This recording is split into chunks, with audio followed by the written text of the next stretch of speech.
Hello students, welcome back to study at home. तो इस video में ESO 15 के इम्पोर्टेंट प्रश्न है उत्तर के साथ मैं समझाऊंगी आपको। इसमें मैंने धर्म में आर्थिक व्यवस्था थी उसके बारे में आप लोगों को बताया था कि जो मैक्स वेबर है उसने क्या कहा है धर्म के बारे में, और जो जीन जैक्स रूसो थे उन्होंने क्या कहा था कि धर्म एक भ्रम है। तो इस बारे में तो बड़ा प्रश्न ऐसे 250 शब्दों का पूछा जाएगा तो आपको उसका आंसर मैंने आप लोगों को बता दिया था। अगर एक छोटा प्रश्न है कि धर्म व अर्थव्यवस्था क्या है, धर्म व अर्थव्यवस्था के बारे में बताइए, तो आप लोग इसके अंदर क्या लिखेंगे वो मैं आप लोगों को आंसर बता रही हूं इसका एक बार।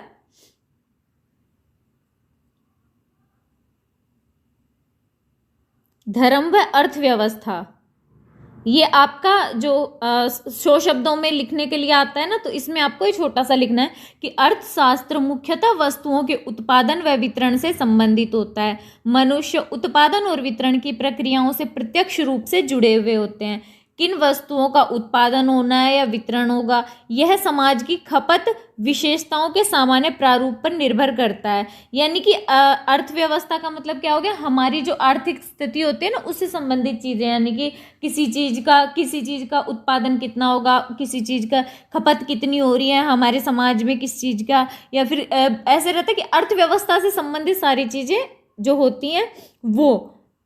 और धर्म क्या है, धर्म भी इसी बारे में कि धर्म क्या कहता है कि कथनी व करनी, धर्म कथनी व करनी को प्रभावित करता है। स्वाभाविक है कि जो समाज है, समाज की धार्मिक मान्यताएं व मूल्य काम धंधे और जो उपभोग के प्रति मानवीय व्यवहार को भी प्रभावित करते हैं। यानी कि हमारी जो मान्यताएं है या फिर हमारा धर्म है वो हमारे जो अर्थव्यवस्था उसको प्रभावित करता है। किस तरह से करता है कि हमारी जो धार्मिक मान्यताएं होती हैं, हमारे जो सामाजिक मूल्य होते हैं, वो चीज़ के वो प्रभाव डालती है अर्थव्यवस्था पे। वो किस तरह से प्रभाव डालती है, एक दो उदाहरण देखेंगे हम।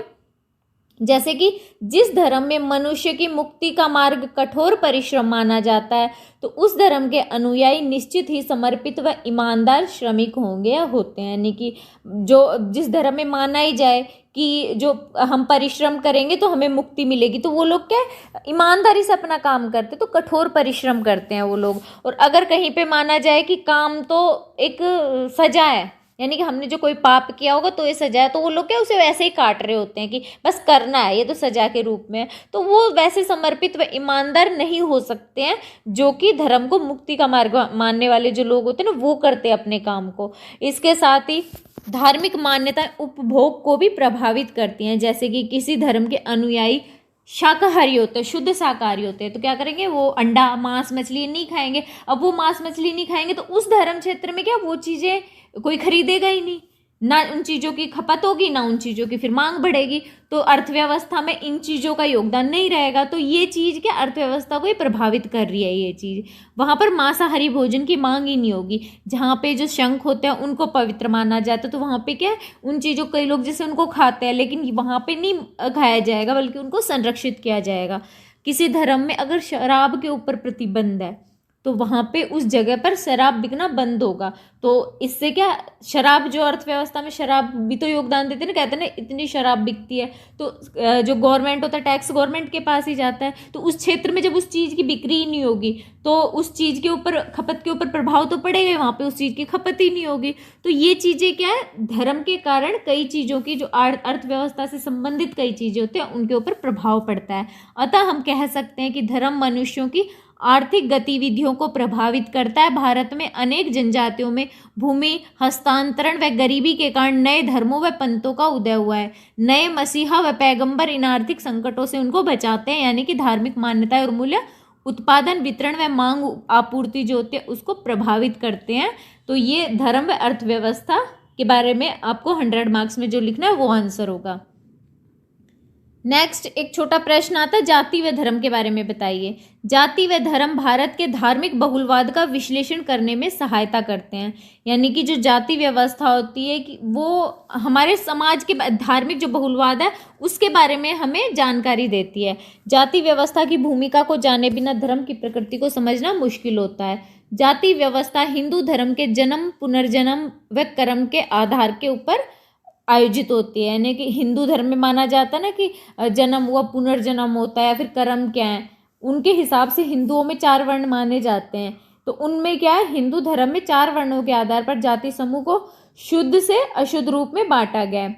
इनमें 4 वर्ण ब्राह्मण, क्षत्रिय, वैश्य और शूद्र होता है। इनमें ब्राह्मण को क्या सबसे ऊपर रखा जाता है, फिर क्षत्रिय, वैश्य और लास्ट में शूद्र, जिनमें की क्या बहिष्कृत जातियां मानी गई हैं। अर्थात हिंदू धर्म में वर्ण समाज जो होता है वो जाति के रूप में हिंदू धर्म में मौजूद है। इन्हीं विभिन्न जातियों के कारण हिंदू धर्म बहुलवादी रहा है शुरू से, और यह उदारवाद व परिवर्तनशील भी रहा है। भारत में अन्य धर्मों जैसे कि इस्लाम धर्म हो गया, ईसाई, सिख, ये धर्म है, इनके ऊपर क्या, इनके अंदर इतनी जो जाति के ऊपर आधारित असमानताएं हैं वो इनके अंदर मान्यता इनको नहीं दी गई है। लेकिन धर्म के अनुयायियों के समुदाय या समूह को मान्यता फिर भी इनमें दी जाती है, यानी कि असमानता नहीं की गई है इतनी, लेकिन फिर भी समुदाय या समूह को मान्यता दी गई है धर्म के आधार पर। तो इस वजह से यहाँ पे भी जाति व्यवस्था देखने को मिलती है। ये जाति वर्ग सामाजिक प्रतिष्ठा से संबंधित होते हैं और विवाह आदि अपने जाति वर्ग में ही किए जाते हैं, यानी कि जाति से क्या इनकी सामाजिक प्रतिष्ठा होती है, यानी कि एक जाति का व्यक्ति उसी जाति में विवाह करेगा, दूसरी जाति सजातीय विवाह जो होते हैं ना वो ही कर सकते हैं। तो ये चीज़ एक हर उन जो ये धर्म होते हैं ना इनमें भी पाई गई है। जैसे मुस्लिम वर्ग है उसमें भी अनेक जातियाँ मौजूद हैं। 1931 की जब जनगणना हुई थी तो उस टाइम यूनाइटेड प्रोविंसेस की जो मुख्य जातियाँ यानी कि जो मुस्लिम वर्ग की जो जातियाँ थी वो कौन कौन सी थी, शेख, पठान, सैयद, राजपूत मुस्लिम हो गए, मुगल, ये सारे के सारे इनकी उच्च जातियों में थे। और जो निम्न जातियाँ थी उनमें आते थे जुलाहा, पनिहार, धूनिया जो होते हैं, तेली, फकीर, हजाम या नाई, दर्जी, धोबी और जो कसाब होते हैं, ये इनकी निम्न जातियाँ यानी कि इनमें भी जातियाँ हैं। प्रत्येक जातियाँ सजातीय विवाह का पालन करती थी, वह इनमें सामाजिक व सांस्कृतिक दूरी के आपस में बनाए रखती थी। व्यावसायिक अध्ययनों से स्पष्ट होता है कि मुसलमानों की जातियों में सामाजिक परिवर्तन तो आ गए हैं पर सामाजिक भेदभाव आज भी व्याप्त है। भारतीय ईसाई समाज में भी जाति व्यवस्था देखने को मिलती है। इनमें धर्म परिवर्तन के बाद भी पहले वाले भेदभाव अभी भी व्याप्त हैं। धर्म परिवर्तन के बाद ईसाई जाति क्रम व सजातीय विवाह के वर्ग में शामिल हो गए हैं, परंतु लगभग सारे ईसाई समुदाय में अभी भी जाति जो भेद होता है वो फैला हुआ है। इसी प्रकार का जाति भेद सिखों में भी दिखाई देता है। बौद्ध धर्म जो है वह जाति व्यवस्था व उसके शोषण को क्या मना करता है, नकारता है कि हम जाति में विश्वास नहीं करते, उनका शोषण नहीं करना चाहिए, लेकिन फिर भी वह अपने आप को जाति के वर्ग बनने से मुक्त नहीं कर पाया है। यानी कि भारत में जाति जो होते हैं प्रत्येक धर्म का हिस्सा बन चुके हैं, फिर चाहे वे धर्म सैद्धांतिक रूप से इसे माने या फिर ना माने, यानी कि वो कह दें कि हमारे जाति व्यवस्था नहीं है, लेकिन ये जाति व्यवस्था हर धर्म में किसी ना किसी रूप में व्याप्त है। परंतु सभी धर्मों में विभिन्न जातियां व उपजातियां मिलकर ही भारत में धार्मिक बहुलवाद की गति, जो धार्मिक बहुलवाद है उसको गति प्रदान करती है। तो ये क्या धर्म में जाति का एक संबंध हो गया अच्छे से। तो ये एक प्रश्न हो गया। एक इम्पोर्टेंट प्रश्न, धर्म के प्रक्रियात्मक जो सिद्धांत होते हैं वो बताएं, यानी कि प्रकार्यात्मक सिद्धांत कौन कौन से, इसका उदाहरण भी दीजिए। धर्म के प्रकार्यात्मक जो सिद्धांत है उनका जो विवेचन किया था वो दुर्खाइम द्वारा किया गया था। दुर्खाइम द्वारा विकासवाद, जीववाद व प्रकृतिवाद की आलोचना की गई और उसके बाद उन्होंने धर्म के प्रारंभिक स्वरूप के रूप में टोटमवाद की व्याख्या की थी। इसी के आधार पर उन्होंने धर्म में पवित्र बनाम लौकिक का भी विभाजन किया। दुर्खाइम जो थे उन्होंने अपने धार्मिक तत्वों को 2 श्रेणियों में बांटा, जो कि थे विश्वास व अनुष्ठान। ये विश्वास अनुष्ठान थे, इनमें इन्होंने उन चीज़ों का क्या अपनी धार्मिक तत्वों का विभाजन कर दिया। इसी के आधार पर चिंतन, इसी के आधार पर उनका जो चिंतन है उसके आधार पर उन्होंने बौद्धपरक, चिंतन के आधार पर तो बौद्धपरक, और जो कुछ करने के आधार पर सामाजिक प्रकार्य होते हैं उनके रूप में धर्म का जो सिद्धांत दिया। यानी कि दुर्खाइम ने धर्म के सिद्धांत 2 तरह से दिए हैं। चिंतन के आधार पर दिया है उन्होंने बौद्धपरक सिद्धांत, प्रकार्य हो गया, और कुछ काम करने के आधार पर सामाजिक प्रकार्य का सिद्धांत दिया है धर्म का। तो पहले हम बौद्धपरक प्रकार्य के रूप में, जो बौद्धपरक प्रकार्य उसके बारे में जानेंगे। धर्म द्वारा प्रभावित विचार प्रक्रिया को उसकी परिस्थितियों में ढालने व जीने में मदद करता है। धार्मिक आचरण वाला जो व्यक्ति होता है वो श्रेष्ठ समझा जाता है और माना जाता है कि उसके अंदर के संसार में कोई भी समस्या हो जाएगी तो ये इतना इतना अच्छे से क्या धर्म का पालन करता है कि वो सब सारी समस्याओं का सामना करने के लिए तैयार है। यानी कि उसमें संसार की सारी जो शक्तियाँ हो गई ना, सारी मुसीबतें हो गई, संसार का सामना करने के लिए दृढ़ शक्ति होती है उसमें। दुर्खाइम ने कहा है कि यह धर्म इसलिए अधिक समय तक टिका रहता है क्योंकि इसमें कुछ आवश्यकताएं पूरी होती है, यानी कि ये हमारी आवश्यकताओं को पूरा करता है। तो जो चीज़ हमारी आवश्यकताओं को पूरा करती है उस चीज़ को हम क्या दूर क्यों जाने देंगे। तो इसी वजह से जो धर्म है ये लंबे समय तक टिका रहता है। यानी धर्म मनुष्य में ऐसी मानसिक स्थिति पैदा कर देता है जो उसे ऊपर उठाती है और श्रेष्ठ जीवन प्रदान करती है। दुर्खाइम ने धर्म को विज्ञान के विरोध में खड़ा करने की आलोचना की है क्योंकि जो विज्ञान है, विज्ञान की मूलभूत श्रेणी जैसे कि संख्या हो गई, समय, कारण, स्थान, ये सारे के सारे धार्मिक खोज की ही उपज, यानी कि धार्मिक खोज से आए हैं। तो फिर इस वजह से धर्म और विज्ञान को अलग नहीं किया जा सकता है। दुर्खाइम का कहना है कि दर्शन एवं विज्ञान दोनों ही धर्म से उत्पन्न हुए हैं। समय, स्थान, संख्या व वर्ग आदि जिन तत्वों के द्वारा जो संसार है उसको समझा जाता है, ये सारे तत्व के विज्ञान के हैं। तो इनके द्वारा जब सारा संसार को समझा जाता है, ये तत्व आदिम समाज की पवित्र चीजों से ही उभरे थे या उनकी जो सामूहिक गतिविधियां उन्हीं से विकसित हुए थे। तो ये धर्म के द्वारा विकसित हुए, तो इनको अलग कैसे मान सकते हैं। बौद्ध विज्ञान के स्तर पर ये चीजें पवित्र के प्रति सामूहिक प्रक्रिया से होती हैं। यहाँ पर धर्म का बोधपरक, यह जो होता है ये धर्म का बोधपरक प्रकार समाप्त होता है। यहाँ पे नेक्स्ट सामाजिक प्रकार धर्म का। सामाजिक प्रकार में क्या है, दुर्खाइम के अनुसार सामूहिक प्रतिनिधित्व तभी होता है जब समुदाय में घनिष्ठ सहयोग हो, यानी कि जब समूचा समाज जो समुदाय होता है पवित्र के प्रति अपनी प्रतिक्रिया के रूप में कुछ धार्मिक अनुष्ठान करने के लिए इकट्ठे होते हैं। जैसे कि या तो सकारात्मक अनुष्ठान करेंगे या नकारात्मक अनुष्ठान करेंगे, तो क्या उसमें सामाजिकता बढ़ती है, धर्म के प्रति लोग इकट्ठे होते हैं। अब यहाँ पे सकारात्मक और नकारात्मक अनुष्ठान कैसे होते हैं, जहाँ नकारात्मक अनुष्ठानों में वे सभी निषेध शामिल होते हैं जिनका पालन सामूहिक भाव पैदा करने व पवित्र की पूजा करने के लिए किया जाता है। वहीं पे जो सकारात्मक अनुष्ठान होते हैं उसमें व्यक्ति द्वारा पवित्र की ओर जाने व समाज में शामिल होने से पूर्व सावधानी पूर्वक की जाने वाली जो तैयारियां होती है ना वो की जाती है। सकारात्मक और नकारात्मक अनुष्ठान हो गए। जैसे कई समाजों में युवाओं का दीक्षा संस्कार किया जाएगा, उनके वयस्क होने को दर्शाता है दीक्षा संस्कार। इनमें कई अनुष्ठान बहुत ही ज़्यादा कष्टपूर्ण भी होते हैं, लेकिन इनको क्या करना जरूरी होता है।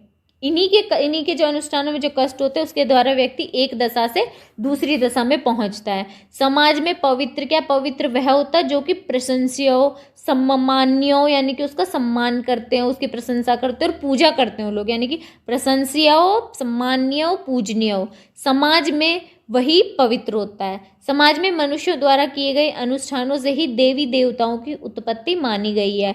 यही नहीं, शायद हो सकता है कि आज जो पवित्र माना जाता है कल ना माना जाए, यानी कि वो हमारा विश्वास है। क्योंकि यह तथ्य है कि आवश्यक सावधानियों के बिना यदि लौकिक से पवित्र की ओर जाने से पवित्र की गरिमा भी समाप्त हो सकती है। यानी कि कुछ वो जो अनुष्ठान करते हैं तो कुछ सावधानियां रखनी जरूरी होती है। ऐसा नहीं करेंगे, सावधानी नहीं रखेंगे तो फिर हम लौकिक से पवित्र की ओर जाने लगेंगे तो शायद पवित्र चीज़ जो होते पवित्र मानते हैं हम उसकी गरिमा खत्म हो जाएगी। यानी पवित्र समाज की अपनी उपज है जिसमें समाज अपनी खुद की पूजा करता है अपने हिसाब से। जब समुदाय साथ में मिलकर सामूहिक अनुष्ठान करता है तो उसमें जो सामूहिक एकता होती है ना वो आ जाती है और इसी भावना से वह प्रतीकों को पवित्र रूप में पूजने लग जाता है। धार्मिक अनुष्ठान के कुछ विशिष्ट नियम व आदर्श होते हैं जो कि समाज को दिशा प्रदान करके नैतिक समुदाय जो तो उसमें बदल देते हैं। जैसे कि दुर्खाइम के बोधपरक व सामाजिक प्रकारों के उदाहरण को हम देख सकते हैं। अब इसका उदाहरण हमें देना है तो इसमें हम जो अनरुता जनजाति है उसके माध्यम से देख सकते हैं धर्म के प्रकारों को। अनरुता जो जनजाति ये मध्य ऑस्ट्रेलिया की जनजाति है। इसका मूलभूत अध्ययन स्पेंसर व गिलेन ने किया था और फिर इनके अध्ययन के ऊपर ही दुर्खाइम ने अपने धर्म के मत की रचना की थी। अरुणता जनजाति कुलों में बटी हुई है। कुल एकता के सूत्र में बंधे हुए कई नामों वाले लोगों का समूह होता है। यानी कुल क्या होता है, एकता के सूत्र में बंधा एक नाम वाले कई लोगों का समूह, जैसे वो उसे हम कुल कहेंगे। तो जो ये अरुणता जाति है, जो जनजाति कुल में बटी हुई होती है। जो कि सदस्यता जो होती है, इनकी सदस्य रक्त संबंध के आधार पर नहीं होती है, कुलों के संबंध के आधार पर होती है। इनमें कुलों के जो नाम होते हैं उनके टोटम के आधार पर आधारित होते हैं कुल के नाम।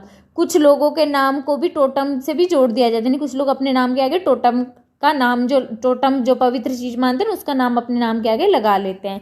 ये लोग टोटम एक पवित्र, इन लोगों में क्या, टोटम को एक पवित्र चीज मानते हैं। और इन लोगों का जो कुल होता है, तो हर कुल का एक अलग अलग टोटम होता है, सबका अलग अलग टोटम होता है। ऐसे नहीं होता कि 2 वर्गों का टोटम एक हो, ऐसा नहीं होता, सबका अलग अलग टोटम होता है। टोटम अनुष्ठान व धार्मिक समारोह में इस्तेमाल होता है, यह एक पवित्र वस्तु होती है। यानी कि हम अनुरूता जनजाति में बोधपरक व सामाजिक रूप से टोटम को समझ सकते हैं। तो ये हमारे धर्म के प्रकार्यात्मक जो सिद्धांत होते हैं वो हो गए इंपॉर्टेंट प्रश्न। 1-2 प्रश्न इंपॉर्टेंट और बचे हैं। अगर मेरे से वीडियो बन पाई तो मैं आप लोगों के लिए ज़रूर डालूंगी, नहीं बन पाई तो आप प्लीज़ देख लीजिएगा। एक तो धार्मिक अनुष्ठान के बारे में इंपॉर्टेंट प्रश्न है, और एक आपका शायद लौकिकीकरण और धर्म निरपेक्षता के बारे में इंपॉर्टेंट प्रश्न बनता है, जो कि एग्जाम में कई बार रिपीट हुआ है। तो वो आप लोग एक बार अपनी बुक से ज़रूर देख लीजिएगा, क्योंकि हो सकता है वो प्रश्न आ जाए। अगर हो पाया, तैयार हो पाया, तो मैं नाइट में तो मुश्किल हो पाएगा, मैं मॉर्निंग में डाल दूंगी। तो आई होप ये वीडियो आप लोगों के लिए यूज़फुल रही होगी। अगर आप लोगों के लिए यूज़फुल रही हो तो प्लीज़ चैनल को लाइक एंड सब्सक्राइब जरूर कर दीजिएगा। मिलते हैं अगले वीडियो में कुछ नए इन्फॉर्मेशन के साथ।